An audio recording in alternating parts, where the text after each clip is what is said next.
Welcome to the Indian Boundary Prairies. I am Debra Williams, a Community Engagement Specialist here for the Indian Boundary Prairies. And I have the wonderful pleasure of having a friend, colleague, who made this possible with us. Hi, I'm Princess Harris, a Sustainable Food and Land Use Coordinator at Faith in Place, and I'm excited about working with TNC and Debbie. Theodore Allison L. from the near north side of Chicago, Lincoln Park area. Cliff Bailey from on the west side, married a lady from the south side, and now we live in the south suburbs of Chicago. Debra Williams. Moved to Markham at the age of 10 and was a 25-year resident, and just loved the community and loved being a part of this forum. One of the things that is common with Princess and myself is our engagement within the whole world of conservation and the environment and all of that. And too often, when we talk about outdoors and outside, it's usually oriented towards climbing the mountains and kayaking and so on and so forth. And we do that. And oftentimes it's also said that we don't appreciate nature, we don't engage in nature. And so we have been very adamant about saying that's not true. We do it differently. We may not do it like you, but we do it differently. And there's a appreciation. And so we want to talk about what it was like going outside. So, well, when I was younger, the big thing was double dutch. And and I had a double dutch fest, so I can introduce that to young people now, and to and nostalgia for the older people, and they were so excited about that. So that's what I did. And I also was on my front porch a lot. That was a big thing back then. You sit on your front porch, you say hi to your neighbors. I remember that my mom would be like, if I was on punishment, I couldn't leave the porch. Yeah. And so, but, she was like, don't go off that porch. So my good friends would bring the double dutch rope down there, and we would jump double dutch in front of the house, and we would eat popsicles, dripping down our arms, having wonderful conversations, just hanging out, saying hi to everybody. The front porch made it a way to be close to my neighbors. It was like, you didn't dare, especially back then, you didn't dare have somebody walk by and not speak to them. You know what I'm saying? Then you had like little old lady across the street telling everybody to be what you done did and stuff like that. So yeah, that's what I did when we was out there. And we used to have neighbor block wars, when we'd be throwing water balloons at the other people. And I also remember the young men doing the backflips on the mattresses. Those were the gymnasts back then. I was like, man, so I was always outside, always outside. I always felt, it felt good to be outside. I felt a part of outside. It's like I couldn't imagine growing up now and not being outdoors. And that's something that me and Debbie try to get to these kids and stuff like that. Get out, enjoy it. It's calm and it's relaxing, It's a lot of things. I loved it, growing up, and that's what I try to do today and everything. So that's what I did, And now, I hike in nature, I canoe, I take groups out in nature to get them out there and stuff, and they always have a positive experience, about that. So and I had taken some folk out, and we had taken a long walk. And Brian said, Debbie, white folks call that a hike. I cracked up. So when I say hike, as a black person, I always thought about you have on your gear and but it's a long. Take a walk. I don't use the word hike. I say walk. Right. So that goes back to the language that comes to embracing what we do outside, outdoors. Right. I originated out of on the west side of Chicago, and Right, so 16th and Avery. Ooh, K-Town. K-Town. And I actually live right across the street from my school.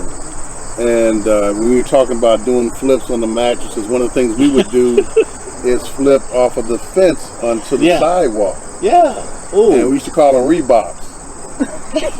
And so, but we were in an urban setting, and so you didn't see a lot of greenery. Some areas had, of course, grass and some shrubs, but predominantly we weren't in the area normally where you could see this kind of environment. And that was a grave thing that I believe I was missing as a young person. But when my dad decided to move out to Markham, I was 10 years old, and right behind my house was what we called then Indian Hill Park. Well, it wasn't a park, it was the prairies. Not understanding fully what the prairie represented. But I spent great sums of time out there. We would ride our bikes through the trails. We would stop and see crayfish and little fish in the pond, and tadpoles and frogs and monarch butterflies. That was our everyday routine as young people. And it had like an Indian hill, so we ride up the hill and survey the community and the area, and it was eye-opening. Several things, because we didn't have the gardens. You know, my mom didn't do the flowers and the vegetables. But I remember walking my kids down Lake Street under the tracks, and there was a vacant lot there. And I went over and I looked at this weed, what would be considered a weed, and I marveled. It was like, whoa! And since I went, whoa, so did they. Yes. And it was the Queen Anne's lace that I took time to just really look at this. Wow, this is really something.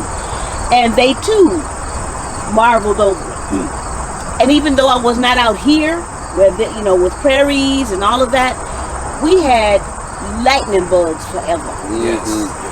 We had a lady's yard near St. Louis. It was lightning bugs everywhere. We used to catch them and put them in a jar with some leaves.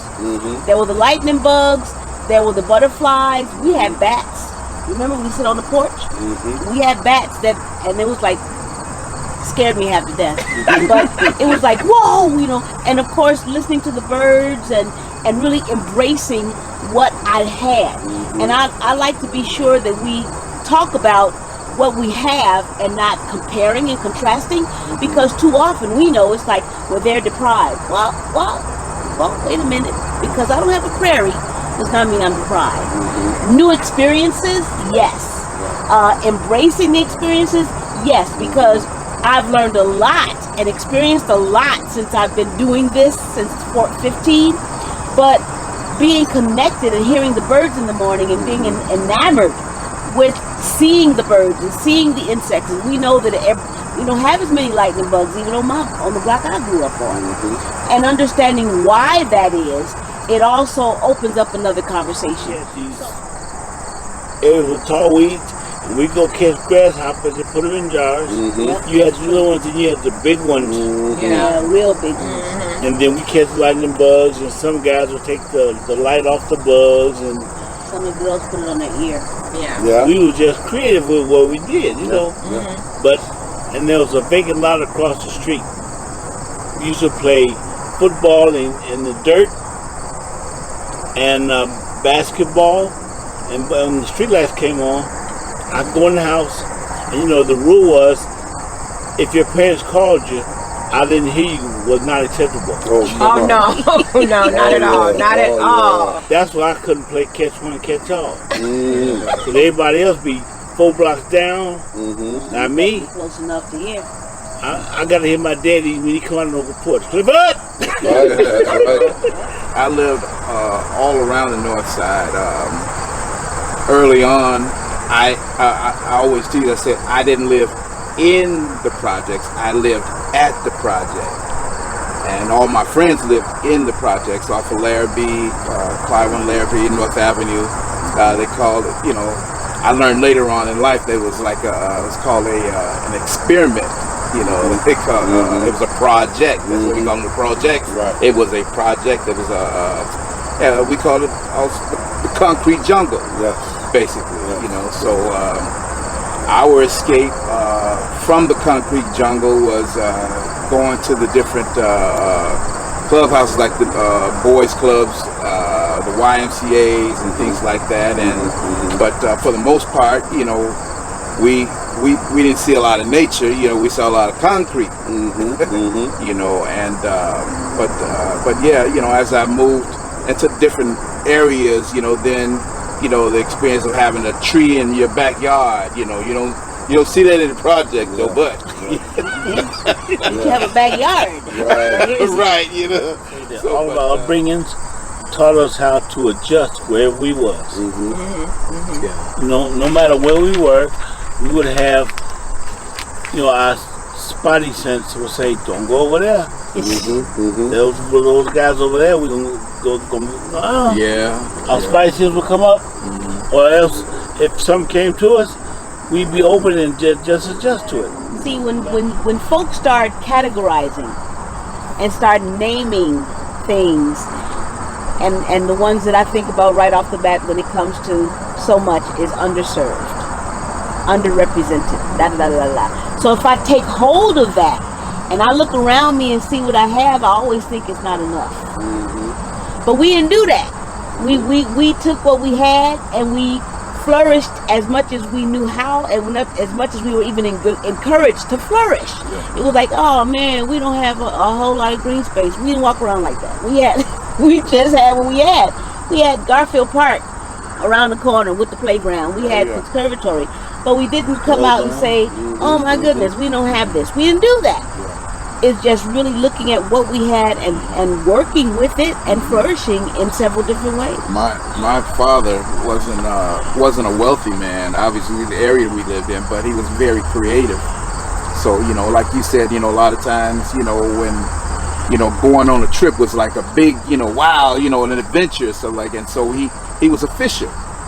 So we, you know, he taught us how to, you know, get twine and, you know, what, not twine, but, you know, the line and everything, and get just a regular stick. And we go out to the lagoon at Lincoln Park and we go fishing. You know, we use, what do you call that? Just about all kinds of different baits, you know, from bologna to meal or whatever. I ain't never heard about bologna. Oh, yeah. Yeah, you get bologna, whatever you had, because it's all you had to, you know, fishing. I didn't know they caught fish. We caught, no, they about that big. And I said, oh, I got one. I got one, Dad. He's, you gotta throw that one back. No, Dad, we taking this one home. But if we don't have money, right? because there is a dynamic with that. It is a dynamic, and because we know that even when folk talk about national parks, that's not a place that's welcoming of folk to do. That's just part of the history, and we're trying to get away from it and be able to be exposed to opportunities to take young people out to experience these things, and that opens up things. But I just want to get away from this idea that we don't do nature. We do it differently, but we do nature, and we enjoy it. And that's why I'm glad that, you know, Faith in Place has a program where we take people out. You know, a lot of people don't know it's in their neighborhood, or they're afraid, and I'm like, why are you afraid? I don't know what's in there. Well, let's find out. You know what's there, you know. And like some of them were like so thankful, you know, I did not know this was down the street. You know, I'm so glad I can play without have to worry about getting hit by a car or stuff like that, you know. And they were told to stay away from them places, and I'm glad that we were able to show them that these places are safe. Good morning, everyone. I'm Alderwoman McDowell, the second ward. Since we outside, you can take it down. Of the second ward here in the city of Markham. I can only stay for like 5 minutes because I'm rushing in between work, but I just wanted to come and show support. I've been living here in Markham for 51 years. And when Ms. Williams came to the office on last week, she mentioned some of the concerns and she shared them with me, and I told her I'm going to try my best to get by here today. So just come and show some support and engage in just the slight of your conversation. So what did you do as a kid being outside? Oh, we played.